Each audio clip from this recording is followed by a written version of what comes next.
Hello, and welcome back to another episode of the Parenting Reframe podcast. Today is a solo episode all about self regulation in kids, how to get kids to regulate their emotions, manage their emotions. And when we think about this, these are things like kids who have major tantrums, kids who we maybe describe as demonstrating a lot of anger or hitting or any of the kind of behaviors that really make us kind of twitch and go, how do we get this to stop? Those are usually the result of a child who has not been able to learn or hasn't developed the ability to manage emotions. Now, when we think of kids in those early childhood years, developmentally speaking, they are learning to do this. They're not born with the skill to be able to manage emotions, and that's where we as parents come in.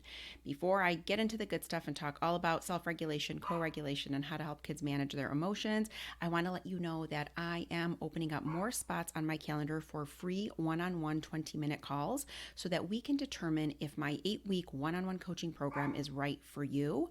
My goal has always been this. It's to help parents really find that steady place in parenting and to find a balanced approach to parenting your kids. There is a lot of noise out there in the parenting space. There's a lot of people telling you what to do and what not to do. And the truth is, every single child is unique. Every situation is unique. To some extent, yes, general information can help, but a personalized, customized plan to help you get through what might feel like chaotic, overwhelming days, to finding the ground under your feet, to feeling steady, and to feeling calm, cool, and collected. Coaching will definitely be something that you want to consider. So go ahead, and the link will be in the show notes if you're interested. I do free calls because we have to find out if it's a good match. So anyways, here we go. Let's talk about self-regulation in kids. Over on TikTok, I get this question all the time, and I think it's a great question, and that is, what is self-regulation? Or what does it mean when I say having a child demonstrate regulation, or when a child is regulated? So essentially, when we're thinking of regulation and dysregulation with respect to emotions, a child who is emotionally regulated or an adult who is emotionally regulated just means that they are able to manage their emotions in a way where it doesn't completely overcome the situation or themselves. So what does this mean?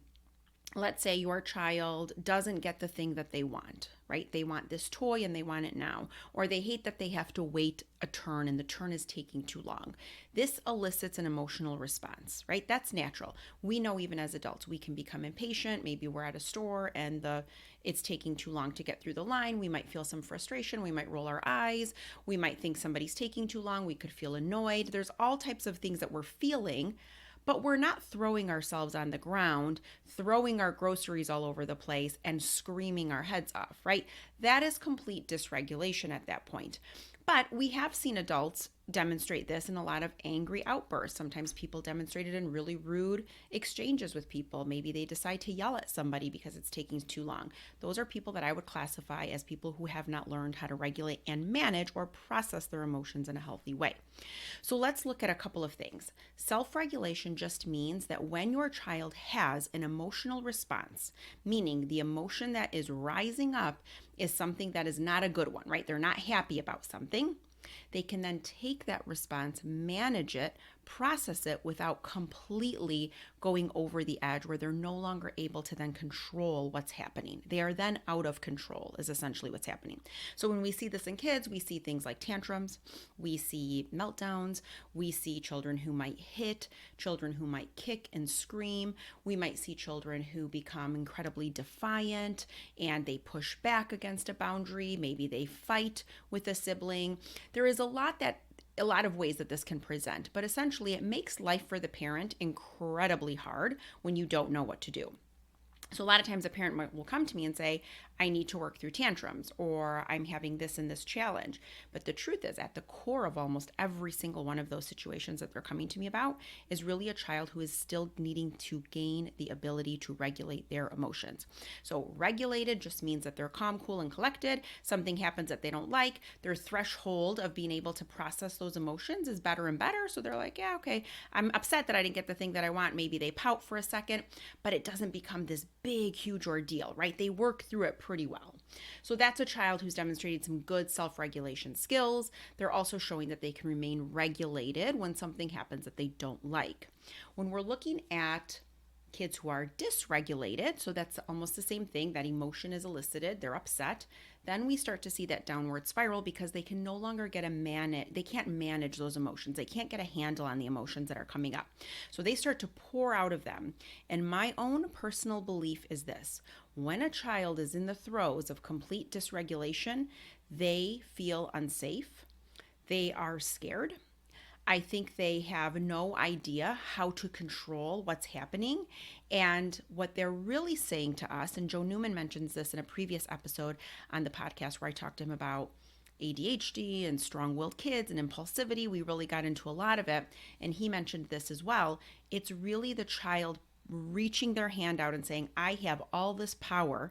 I don't know what to do with it. Who's going to meet my hand? Who's going to be there with me? Who's going to help me process this, control this, get a handle on this? Because I can't. I'm out of control. I need help.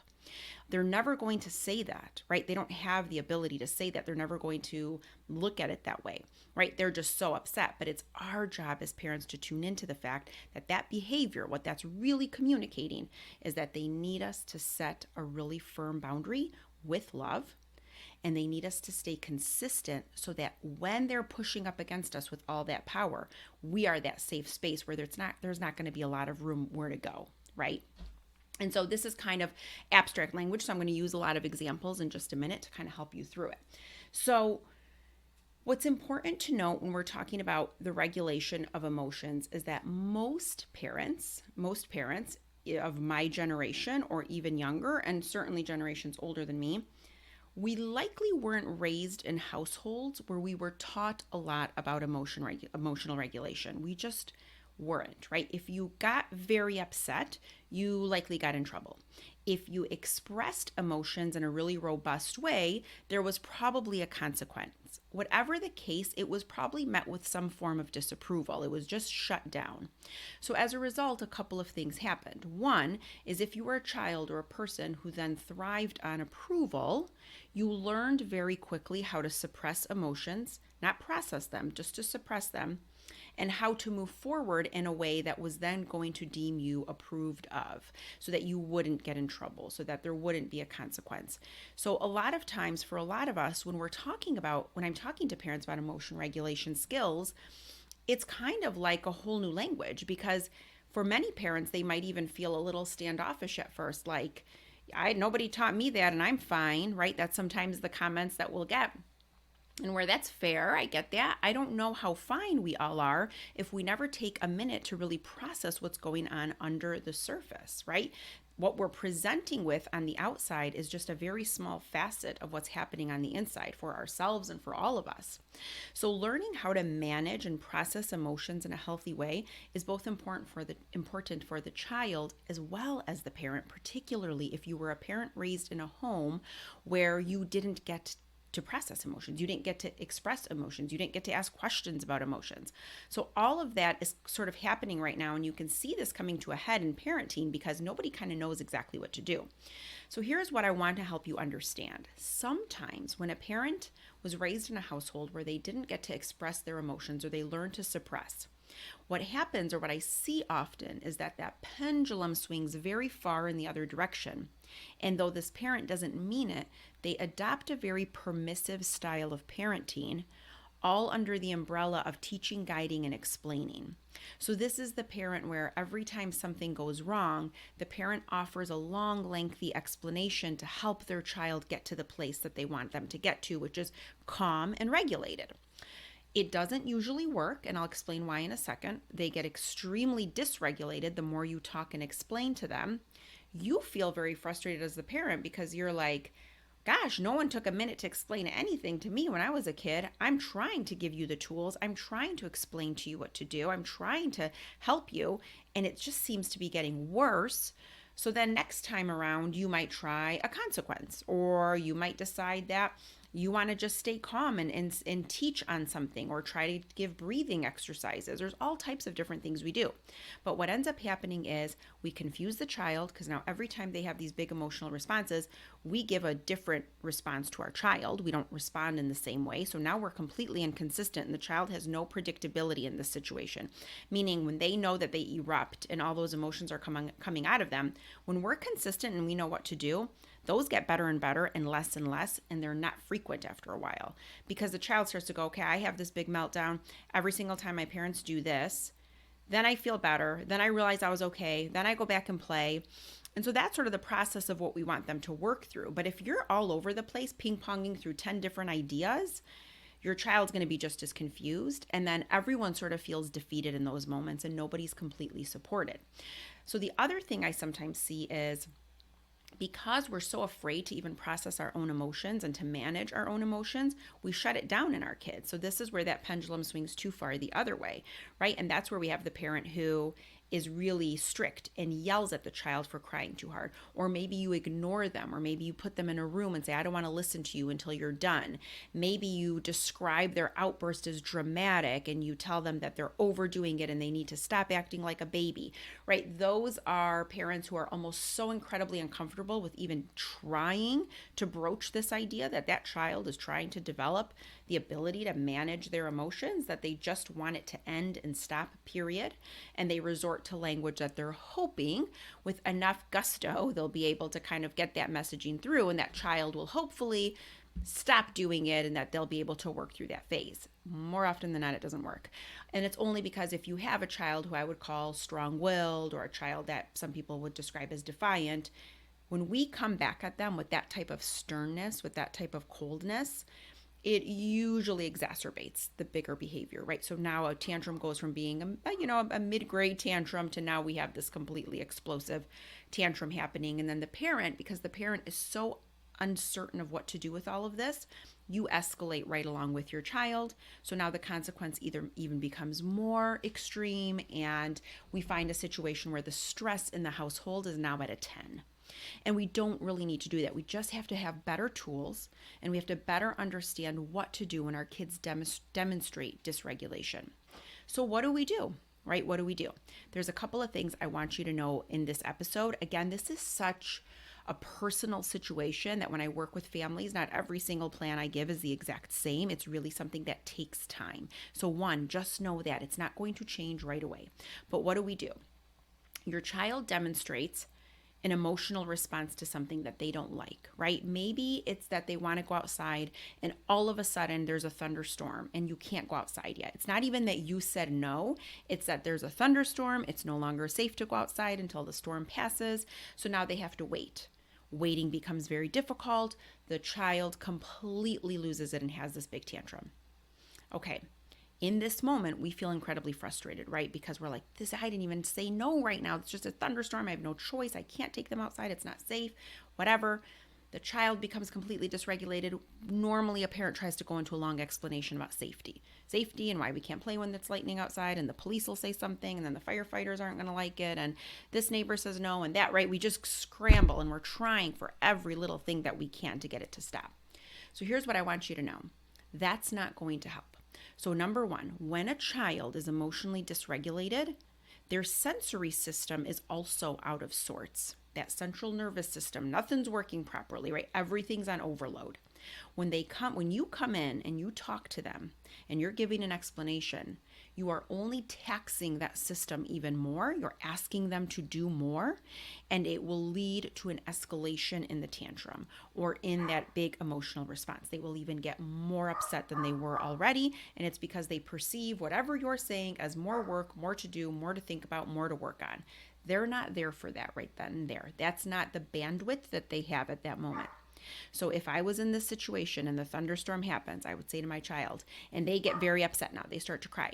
The other option that I see a lot of parents do, and then I'll get back to what I would do, is they might then punish the child for having such an ludicrous, response. You're going to cry that hard. You know what? Even when the storm's done, you're still not going outside. We double down. We want them to really know that they're not allowed to act this way and be this way, and they better act like a big boy or a big girl or whatever the case is.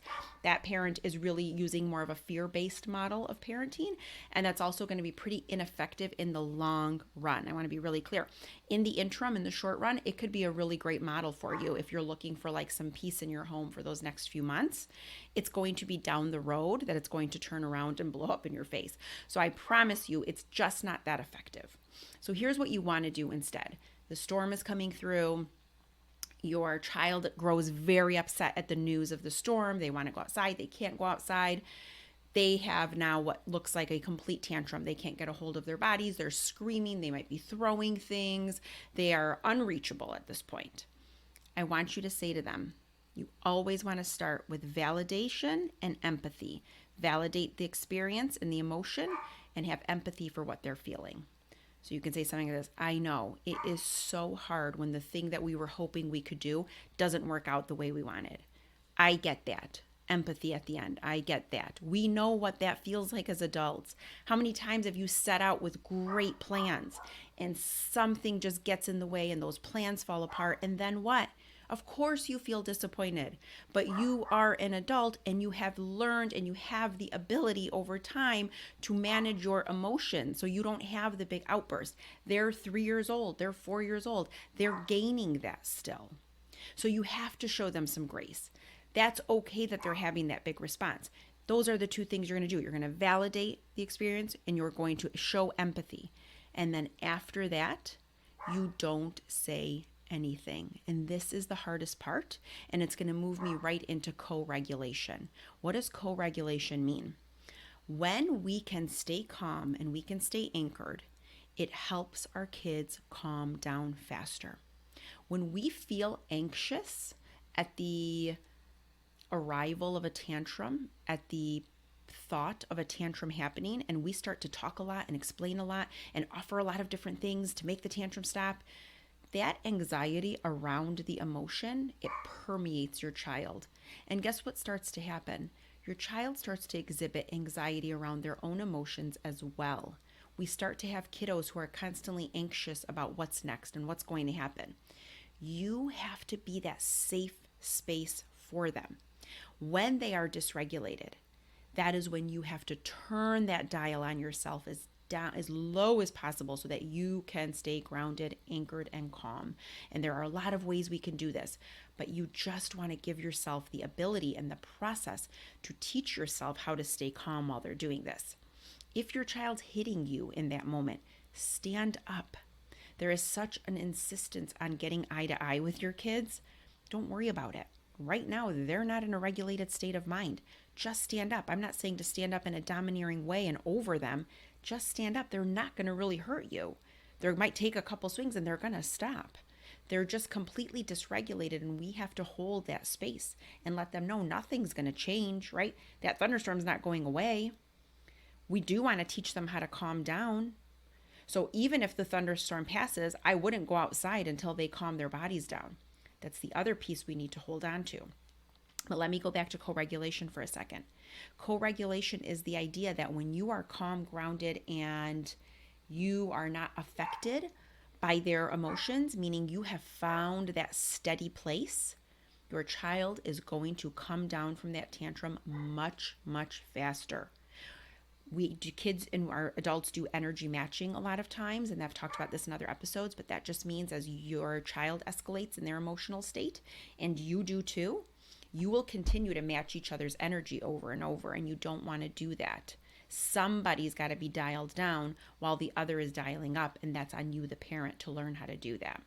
And it is very hard. I'm not going to even try to sugarcoat it and go, it's easy. You're just going to talk yourself through it. You're going to stay calm. It is so hard, because if this is something new that you haven't done with your child in the past, they're going to fight you harder. Those first few tantrums are going to be louder, bigger, and stronger. And it's because they're wondering what's happening. Why isn't it like it used to be? Okay, so you have to be really prepared for that and know that it's going to take a little bit longer. But the more calm you stay, your child co-regulates with you, and they start to calm down with you, and you both reach that calm place much faster.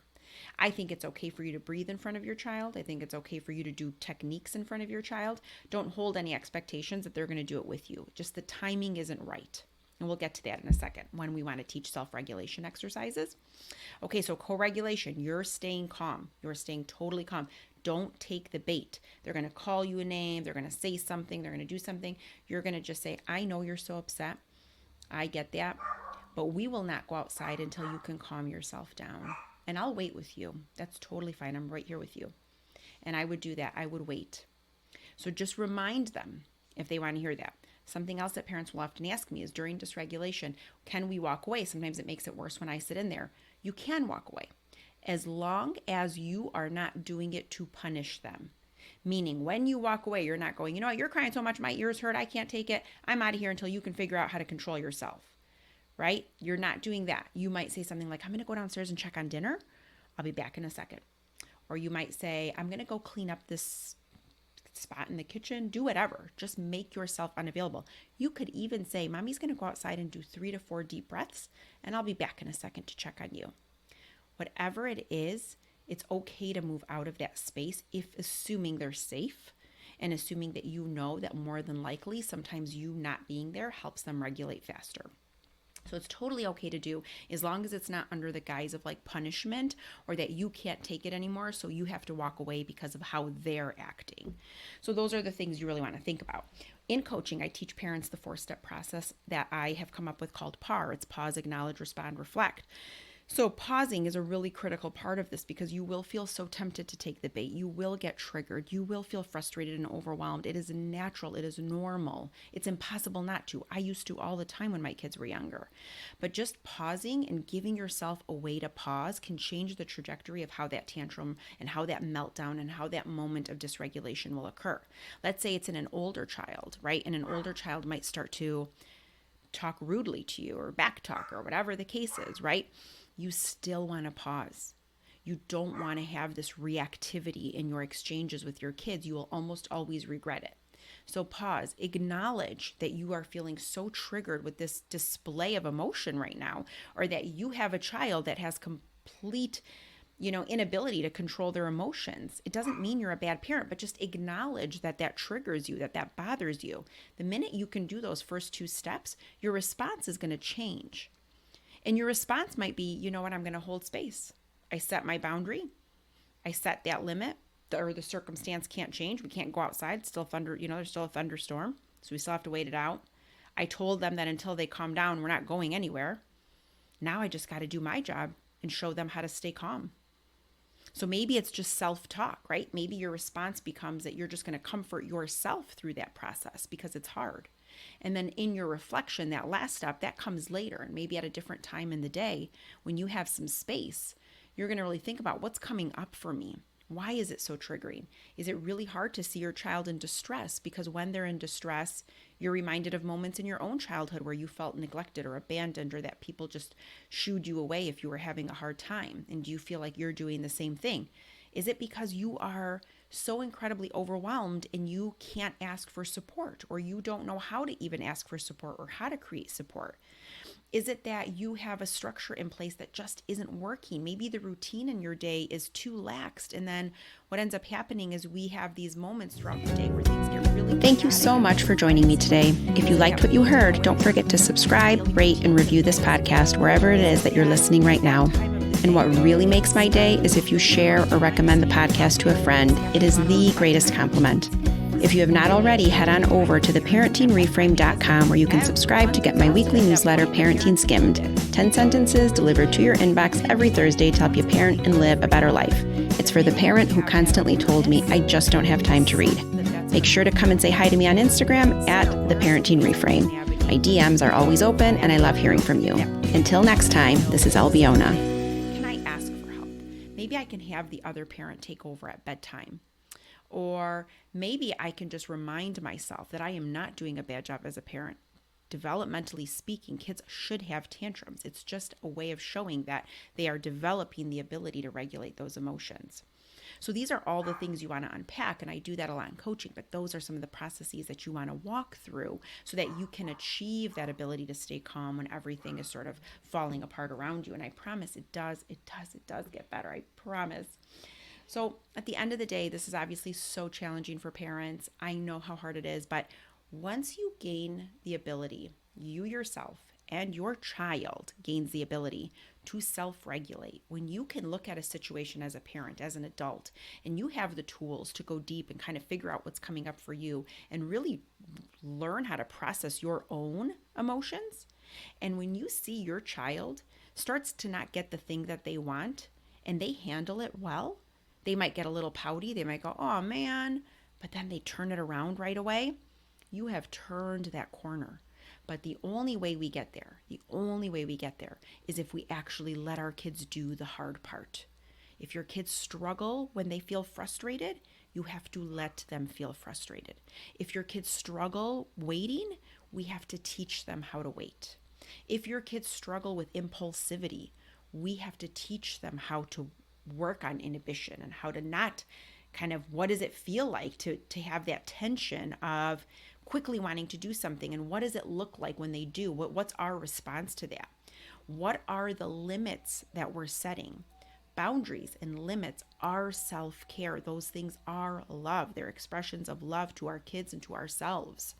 So there is so much to look at, so much to consider, so many directions we could go in, but I wanted to at least give you a little bit of information to help you navigate your days if you are in the middle of dealing with a child or more than one child who is struggling to regulate their emotions.